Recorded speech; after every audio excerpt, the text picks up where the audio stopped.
Kamu lagi ngapain? Hazel, lihat deh, bangunannya BSD gede banget ya. Iya lagi, mana bagus banget ya? Ini pasti sales forecasting sama sales budgetingnya oke banget nih. Apa itu sales forecasting dan sales budgeting? Kamu nggak tahu? Jadi, kalian belum tahu apa itu sales forecasting dan sales budgeting seperti mereka tadi. Sini. Aku kasih tahu. Sales forecasting adalah proses memprediksi dan memperkirakan jumlah penjualan di masa depan dalam periode tertentu. Forecast ini sangat penting karena menjadi dasar dalam penyusunan anggaran perusahaan. Dalam laporan kami, sales forecasting ini merupakan langkah awal dalam proses budgeting. Karena semua perencanaan keuangan, mulai dari produksi, pemasaran, hingga laba, bergantung pada hasil estimasi. Proses forecasting biasanya mempertimbangkan beberapa faktor, seperti data penjualan historis, kondisi pasar, daya beli konsumen, serta strategi pemasaran perusahaan. Namun, forecasting juga memiliki tantangan karena dipengaruhi oleh terlalu banyak faktor eksternal yang tidak selalu bisa dikendalikan. Oke teman-teman, jadi untuk menentukan sales forecasting itu ada beberapa metode dan juga teknik yang bisa digunakan. Dan di sini kami menggunakan dua metode utama, yaitu yang pertama metode moments dan yang kedua metode least square. Nah, metode yang pertama yaitu metode moments. Di sini metode moments menggunakan rumus Y sama dengan A plus B kali X. Nah, pada waktu X dimulai dari angka 0, kemudian akan terus naik. Yaitu X sama dengan 0, 1, 2, 3, dan seterusnya sesuai dengan jumlah data tahunnya. Nah, di sini hasil dari sigma X nggak otomatis 0, makanya kita memerlukan sistem eliminasi dua persamaan untuk menentukan A dan juga B-nya. Nah, di sini A sebagai baseline atau titik awal penjualan, sedangkan B-nya itu menunjukkan bahwa tingkat rata-rata kenaikan penjualan. Metode least square adalah metode forecasting yang mencari garis tren terbaik dari data historis dengan menggunakan persamaan Y sama dengan A tambah B kali X. Yang membuat metode ini unik adalah cara menentukan kode waktu X-nya. Kalau jumlah datanya ganjil, titik tengahnya akan menilai X sama dengan 0. Kemudian ke kiri akan menjadi negatif, geser ke kanan menjadi positif.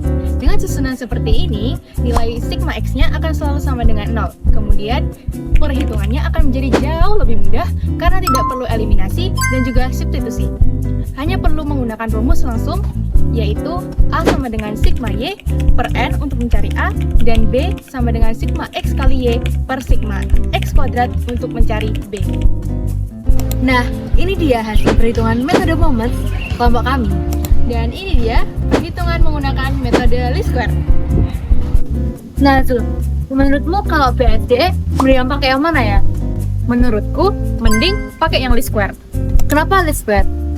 Pertama, least square itu cocok buat data yang jumlahnya ganjil. Nah, di BSD ini kan jumlah datanya untuk 5 tahun. Jadi, sigma X-nya itu otomatis bernilai 0. Kita nggak perlu melakukan penyesuaian tambahan. Kedua, perhitungannya itu jauh lebih efisien karena nilai sigma X-nya itu otomatis 0, sehingga nggak perlu eliminasi ataupun substitusi. Ketiga, risiko kesalahan hitungnya itu jauh lebih kecil karena perhitungannya lebih sederhana. Oh, paham. Oke, noted, Zul. Nah teman-teman, selanjutnya kita akan bahas sales budgeting. Perhitungan ini didapat dari pengalian antara persentase dengan sales forecasting.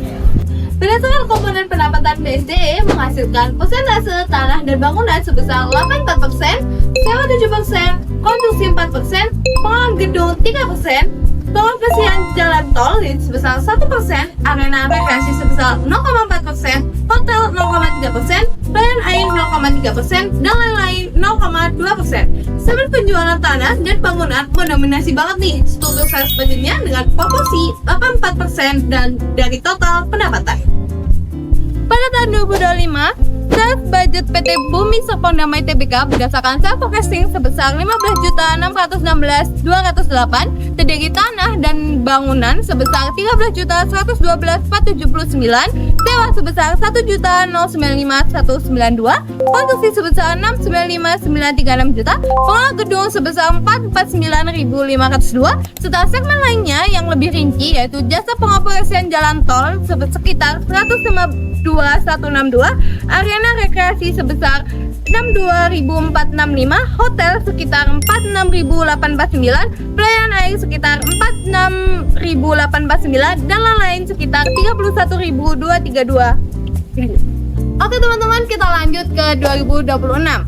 Total sales budget pada tahun 2026 yaitu sebesar 17.527.839, terdiri dari tanah dan bangunan sebesar 14.717.620, sewa sebesar 1.229.258, produksi sebesar 781.128, pengelola gedung sebesar 545.207.000, serta segmen lainnya yaitu jasa pengoperasian jalan tol sekitar 175.278, arena rekreasi sekitar 70.111, hotel sekitar 52.584, pelayanan air sekitar 52.584, dan yang terakhir yaitu lain-lain sekitar 35.056. Nah, oke teman-teman, kita lanjut ke tahun 2027.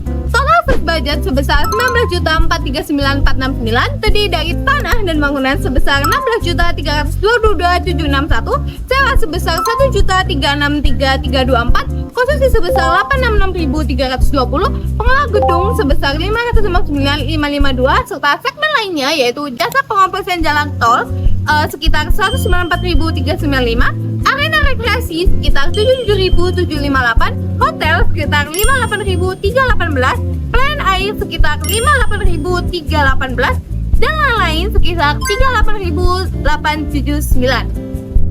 Selanjutnya kami akan membahas rekomendasi manajerial. Yang pertama, manajemen perlu menjadikan hasil forecast sebagai acuan utama dalam menyusun anggaran, investasi, dan strategi pendanaan 3 tahun ke depan.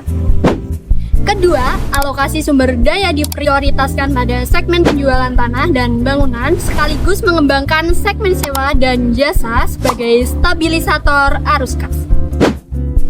Ketiga, perusahaan perlu mengantisipasi resiko eksternal dengan menawarkan skema pembayaran yang fleksibel dan menjaga daya saing harga produk. Keempat, manajemen perlu melakukan evaluasi penjualan secara berkala agar penyimpangan dari target dapat segera diidentifikasi dan strategi dapat disesuaikan. Sekarang, paham kan?